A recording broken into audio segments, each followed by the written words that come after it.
Hello there, Facebook. Kenny King coming at you. Checking around and playing around on Facebook, and I got another question for Kenny King. Again, this was really a move like a statement.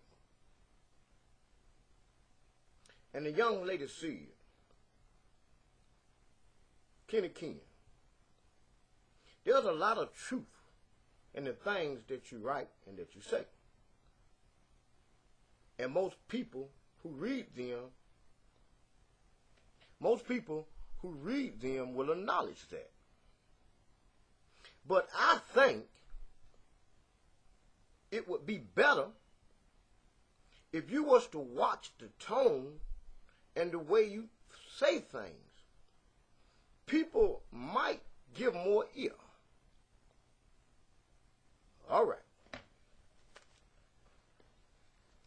Really was not a question, but just a statement, but it carried a lot of weight.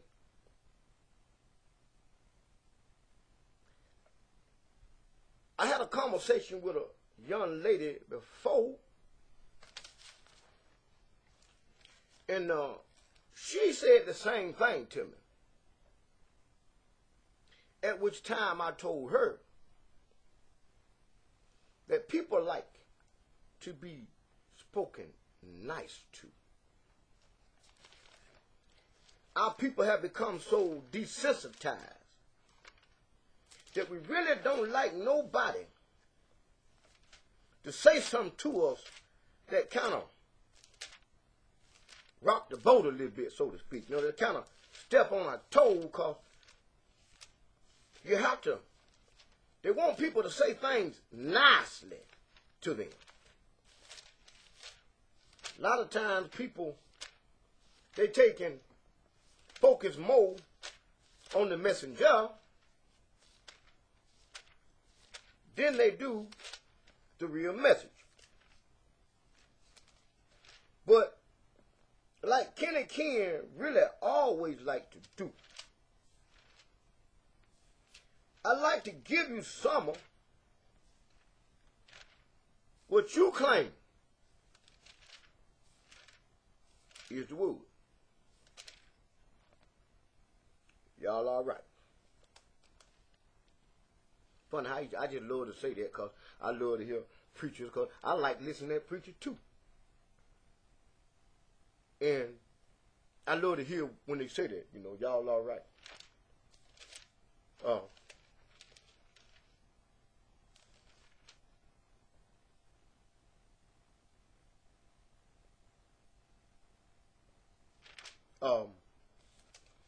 But here we go. This how you tell that folk really don't believe in the things they be saying. And as I was dealing with, or rather Reverend Do-Right was dealing with the understanding on his last video of how people are played with these enticing words,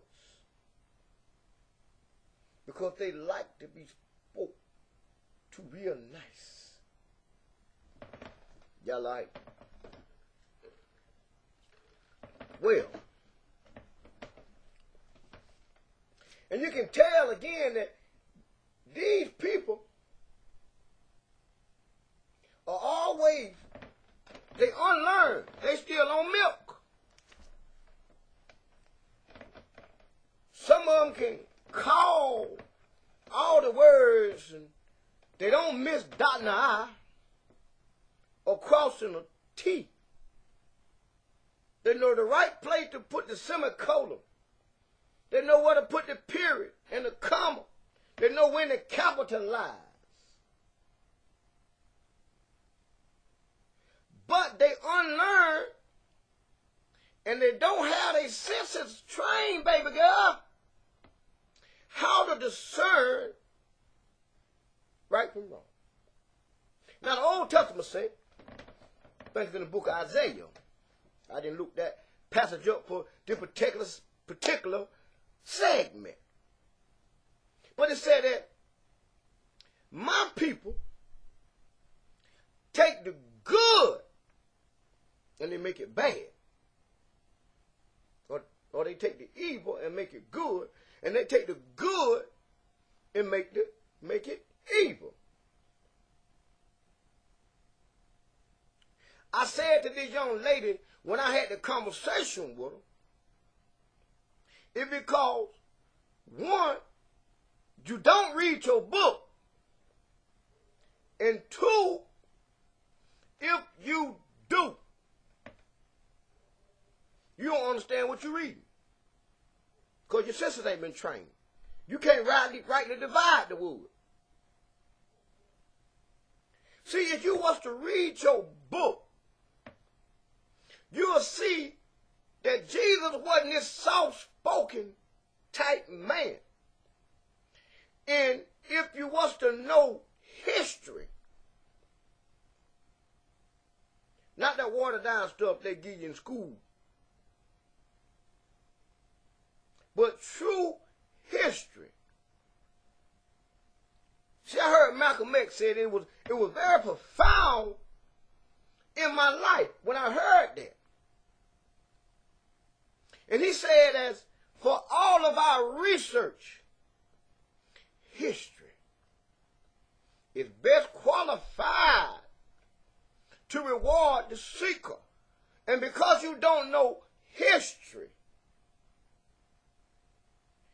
there are things that you really don't understand,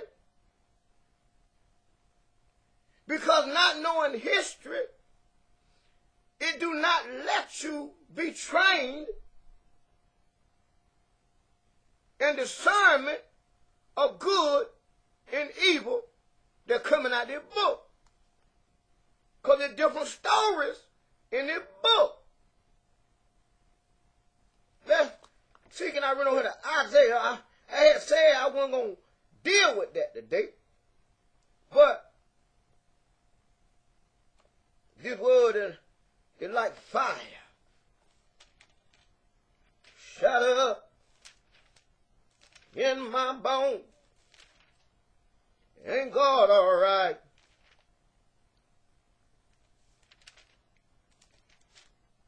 Here we go. See, as I was saying, it's different stories in the book. And if your senses ain't trained, it's hard for you to discern, because it'll be talking to one group of people. You think it's talking to another group of people.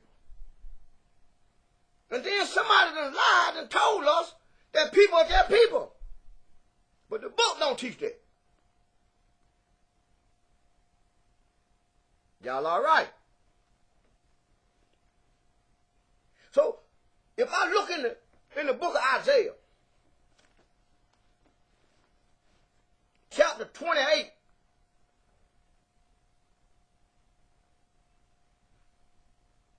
I'm going to start at the 8th verse.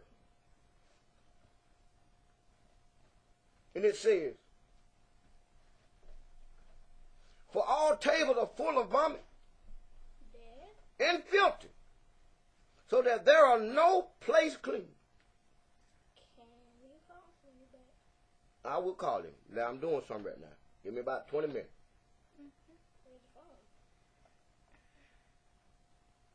Verse 9 says, I'm doing something now. Go play. When I get through, I'll call Uncle Ronnie. Verse 9 said,